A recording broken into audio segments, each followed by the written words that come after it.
आगामी स्थानिक स्वराज्य संस्थांच्या निवडणुकांमध्ये कार्यकर्त्यांच्या इच्छा स्वबळावर लढण्याची. नितेश राणे. आगामी स्थानिक स्वराज्य संस्थांच्या निवडणुकांमध्ये कार्यकर्त्यांची इच्छा ही स्वबळावर लढण्याची आहे. आम्ही त्यांना पक्ष बांधणीसाठी कामं सांगतो, पक्ष मजबूत करण्यासाठी सांगतो. मग पक्षाची ताकद हीच निवडणुकीमध्ये देखील दिसली पाहिजे. कार्यकर्त्यांची भावना शिवाय आमच्या या भावना वरिष्ठ नेत्यांपर्यंत पोहोचवा असं देखील कार्यकर्त्यांचं म्हणणं असल्याचं मंत्री नितेश राणे यांनी म्हटलेलं आहे. भाजप पक्ष म्हणून स्थानिक स्वराज्य संस्था निवडणुका पण येत आहेत. आपल्याकडे भाजपची जबाबदारी रत्नागिरी जिल्ह्याची दिलेली आहे. अशा परिस्थितीमध्ये नेमकी रणनीती काय असेल? सर, ह्याला फक्त जोडून घेतो. म्हणजे शिवसेनेनं असं म्हटलंय की आपण एकत्रितरित्या रत्नागिरी जिल्ह्यामध्ये पण निवडणुका लढवणार आहोत.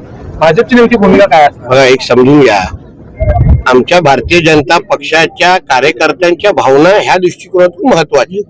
शेवटी आमचा कार्यकर्त्यांचा पक्ष आहे, कार्यकर्त्यांना प्राधान्य देणारा पक्ष आहे.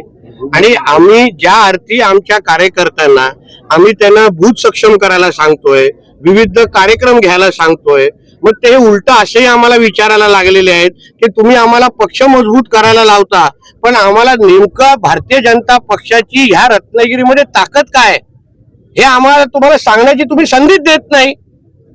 एकदा तरी आम्हाला स्वबळावर स्थानिक स्वराज्य संस्था लढायला द्या असं फार आग्रह करतायत.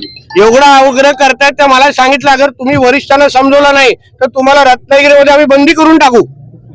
अशा पद्धतीचा आग्रह आमच्या सगळ्या कार्यकर्ते आम्हाला करतायत आता की तुम्ही वरिष्ठांची, प्रदेश अध्यक्ष साहेबांशी बोला, मुख्यमंत्र्यांशी बोला की कधीतरी आम्ही काय ताकद उभी केली आहे भारतीय जनता पक्ष म्हणून हे तुम्हाला दाखवण्याची संधी तरी द्या.